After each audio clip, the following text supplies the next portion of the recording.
Secara beruntung Kota Makassar berhasil meraih Piala Adipura tahun 2017 merupakan kali ketiga Piala Adipura mendarat di kota Angin Mamir ini.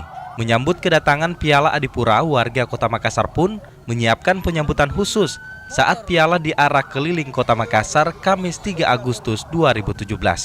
Tak hanya warga, para siswa-siswi pun sejak pagi berbaris di pinggir jalan siap menyapa Adipura.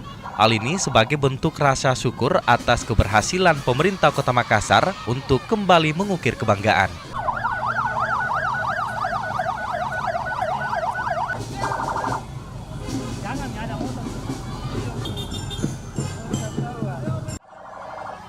Wali Kota Makassar dan Wakil Wali Kota Makassar memamerkan Piala Adipura Kirana yang kedua di Kota Makassar mulai dari pintu Bandara Sultan Hasanuddin hingga Anjungan Pantai Losari.